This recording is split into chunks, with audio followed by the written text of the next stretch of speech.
But this time of year, what I actually think about is some of the goals that I set at the start of 2007 and perhaps have almost forgotten, if not achieved at all. And 2008, what's going to happen again? Perhaps me and you are going to set some more goals. Is one of those goals exercise? Shh.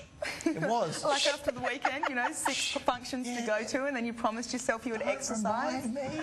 All right. Well, okay. Well, luckily we've got Shelley Taylor-Smith joining us now to tell us a little bit more about. Shelley is 7-time world champion marathon swimmer, now turned motivational expert and educator. Thanks for joining the show, Shelley. Oh, it's great to be back. I know. It's about the 3rd or 4th time we've had you on. Yeah, I just actually jumped out of the pool this morning, so excuse the lovely hat, you know, the hand dryer hair. We come out here and we're all like zombies, but you're up willing, doing it for fun, going for swims. How do you do it? A lot of focus and a lot of planning and preparation. We've all heard the 5 Ps, you know, prior planning prevents performance. So that's what it's about, and it's also about goal setting in 2008. But I'm happy to be home and looking forward to moving back after the Beijing Olympics next year. Oh, you're going to move back? Yeah, fantastic. Back home, we'll be glad to have you back. Miss the family and the friends, and I'm missing those jellyfish in the Swan River, I think. So. Yeah, I know. Have you seen the new statue in the Swan River?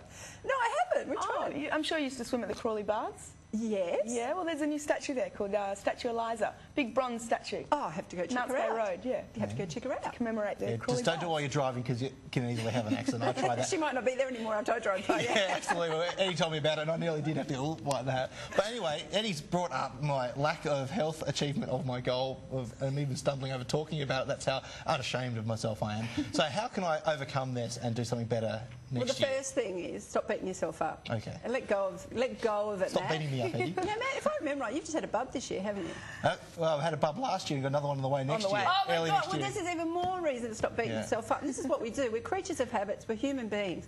You just got to keep it pure and simple. What do you want to focus on? So what's your goal next year? Let's use you as an example. Oh, yes, okay. So my health goal? My health goal would be probably to get down to at least my...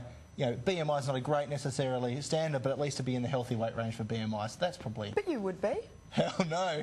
But I won't tell you how many I'm above it, but quite a bit. Probably at least 10 kilos would be good to lose, but I'd like some aerobic fitness, actually. Yeah, and that's nice. Fitness would be great. Yeah, and I like the idea that you've chosen your health and fitness. Okay, so the first thing is to identify what area of your life your goal is. I like to, when I'm coaching people, I say have 3 goals. Because if you pull emphasis on one, it's just like that tunnel vision, you become obsessed, and you don't see the big picture of life, which is, you know, enjoying your kids, enjoying your quality of life, and really just being happy about being alive and living in this beautiful backyard of WA. So the first thing is to identify the goal. So you've picked health and fitness. My next thing is, what do you want to achieve? What are the benefits of those goals? Because you've already said, I want to lose 10 kilos. Yeah.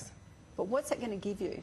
We always think about what we're going to lose, you know, and the reasons why. You know, someone saying, you know, you need to quit smoking, the kids or you know, the family been on your back. You really need to quit smoking. Well, what are the benefits of quitting smoking? What are the benefits of losing 10 kilos? Well, for me, and combining with aerobic fitness, it's like having a 2-year-old, a toddler at the moment, who's got more energy than a daddy. I can't keep hide and seek. She puckers me out trying to find her around the house. So, you know, having the energy to be totally involved with the toddler and my wife at the same time, you know, that would be fantastic to have more energy to do that after a hard day of work. Because I'm sure I'm not the only one who probably struggles when they get home to engage in the family. Think of it long term. What are those benefits of taking care of yourself now?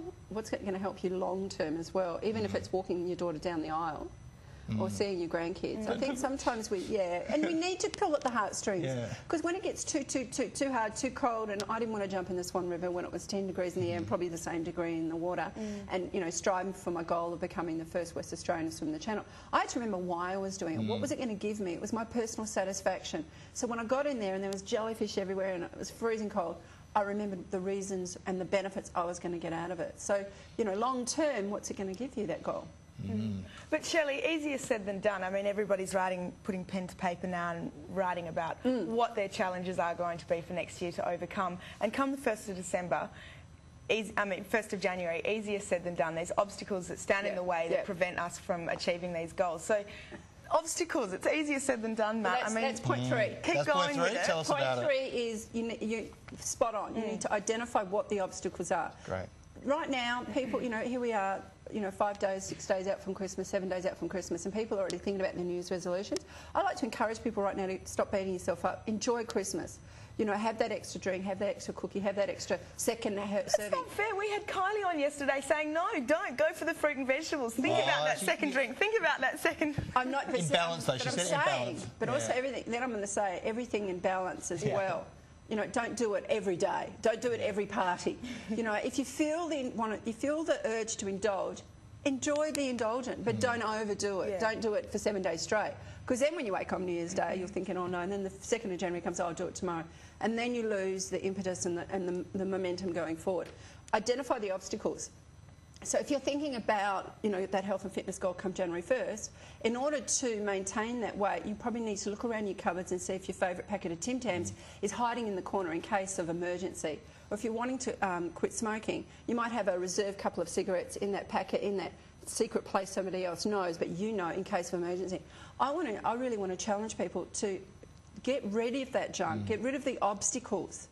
You know, a lot of people say they go shopping with an empty stomach. Go shopping on a full stomach, because then you won't have the, you won't have the desire to want to grab the things that you know you should not be eating. So you need to identify the obstacles and really say, okay, prepare for it. Yeah, prepare. It's once again planning and preparation. The next key one is what are the skills or knowledge you need to know. If you're going to focus on that health and fitness goal, aerobic fitness, what's the education you need to know? Do you need a personal trainer? Yeah. Do you need a gym membership? If you're wanting to lose weight, I actually think you need a buddy, you know, whether it's Weight Watchers or Jenny Craig or all of those things. Get a group of people together that will support you going to the next level of high, you know, level of excellence. Someone's going to support you. And the final two things are have a date, not just next year. When do you want to achieve that goal? Now? Yeah, okay. So and the final thing is how are you going to celebrate success? You know, my first world record, I went to bed at night and I woke up and I had this dream that I was going to break a world record. And the next morning I looked at my list, I didn't have 0.7. I did not have celebrate success. So this is a true story. On the way to the lake, I bought an esky, ice and champagne and put it on the boot of the car to celebrate. And that's before you'd broken the world record? That's before I knew. So I think if, you know, you need to, because that's the impetus again that's going to keep you going when it gets tough, when it's 222. You need the reason why. And all those people along the way that are supporting, encouraging, they're in your dream of celebrating success. So, you know, it's all about planning, preparation, and, you know, getting rid of the junk, you know, looking for the obstacles and stop beating yourself up. Look in the mirror and say, hey, woohoo, these lines stand for years of experience. You know? Shelley, you know, it's with any challenge, the first part is always going to be toughing out the hard yards, but once you've got through that, it's all just a snowball effect. Things get easier and it just becomes habitual and you can just go on with it and it just all flows and it works. Yeah, like clockwork. Absolutely. You know, if you have that, the things that for change are you make the decision, you commit. And the third thing is the hardest thing, you take action. And in taking action means you do it daily. It's not once a week, once a fortnight, it's daily. And if you beat yourself up, then you need to focus on a positive self-belief, whether it's an affirmation or I am committed. Something really simple, and you say it to yourself when you're out there and you get out of bed, you put your shoes by your bed, you tell your partner, push me out of bed, until it becomes a habit. We are creatures of habit. It's very easy to say, oh, you're so positive. I say, well, I've practiced it. And they say, why am I so negative? And I say, because you've practiced it. And that's the thing about goals and achieving what you want in your life. You've just got to focus on what you want, make a decision, take action, surround yourself with the people that support you, and prepare your environment. Get the junk out of the cupboards, throw the cigarettes away, you know, get the skinny jeans out so you can see them, what you're striving for, that favourite dress, those favourite pair of jeans. And really just, you know, love the Aussie in you. There's a natural born champion saying, I love you. Woohoo, you can do it. And listen to that voice. Shell, I'm feeling a lot more inspired about the achievability of my health goals. So when I catch up with you when you move back from after the Beijing Olympics, hopefully I will have achieved it. I'm lucky enough to have the 7 tips in front of me, but if you haven't got them written down after Shelley's talking about them, I know that she's got some fantastic websites, resources on her website, and we'll put that link on our website, wakeupwa.com, so you can find out more about Shelley's tailor-made solutions for your success coming up. Thanks for joining us, Shelley. My pleasure. Great to be back. Happy New Year. Merry Christmas. Shell, great to have such a bubble on the show this morning. You've brightened us all up. Thank you. Maybe it's the air conditioner, but I think it's you. Oh, thanks. We look forward to seeing you in the new year. You have a great time over Christmas with your family. God bless.